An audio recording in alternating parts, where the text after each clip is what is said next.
Kagigising mo lang, Ima. Ay, uho. Bakit kasi kinapuyat? Sino hindi mapupuyat yan? Bakit ka naman mapupuyat? Ay, kaya walang nararamdaman din sa bahay. Anong nararamdaman? Ay, kagabi ako'y matutulog na. May narinig akong kalabong sa bubong. Bago sa dingding may nakaluskaos. Pag din sa paligid, nararamdaman kayo parang naglalakad na tao eh. Ramdam mo din pala yun. Ay, bakit? Matagal na ganun yung nararamdaman yung mga tatay. Ay kami bihasa na yung ama. Nasanay na kayo. Hindi naman lang yung ginawa ng paraan. Ay, oo. Ina ko, mahirap yun.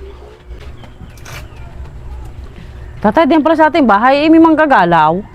Ay matagal ko nang nararamdaman yan. Hindi, pinababayaanan nyo lang. Hindi ka naman inaano. Pinababayaan ko ng... Bakit pinalabas na yung mga nagpaparamdam? Sabi na yung mama, ito nung una ay daanan. Anong magandang gawin doon? Kung gusto mong umalis sila, yung padugaan ang palibot ng bahay. Parang mag-aalay ng dugo. Oo, palibot. Para sila umalis. Ano kaya manok ang ating magamit doon? Tatay, di kayo manok. Pwede yan natin gamitin doon. Nako, sasabungin ko yan. Di pwede yan. Saan tayo kukuha ng manok ng pampadugo? Humanap ka na ng iba. Ima, gusto na nagapita. May manok, kuhanin mo. Makita pa noon. Wala yun doon. Dumaan diyan kanina at mga ngahoy. Lakad na, puntahan mo. Titignan ko nga.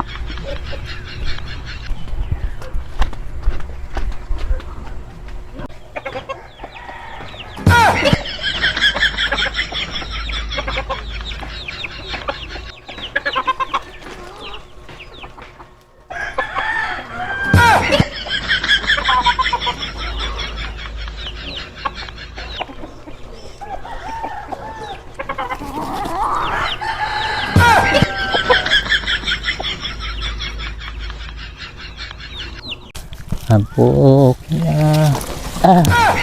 Hirap na walang mapangahoy.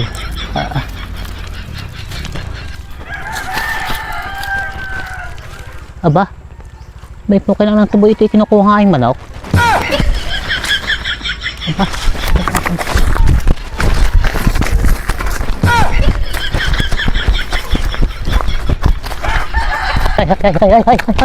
Ay, saan mo dadalhin ang aking manok na yan? Ikaw nga sa amin may nagpaparamdam. Ngayon? Sabi daw dapat daw yun mapaduguan. Aba, at manok ko pa napili mong kuha ng padugo. Sabi daw ng tatay, ikaw daw may manok. Ngayon? Ang gagamitin namin. Yung manok ko gagawin ng padugo? Oo.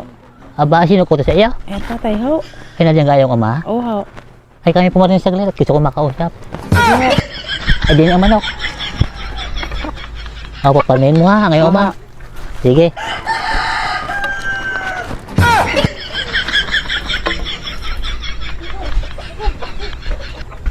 Ano kayo, nakakuha ka ganun manok? Hindi nga, ho. Bakit? Nahuli nga ako ng nanay Agapita. Nako, di nagalit yun. Hindi naman parang paumis-umis lang Insa nga pala tatay, sabi na nanay Agapita, kayo daw ipumunta doon. Bakit? Gusto daw kayong makausap Sige.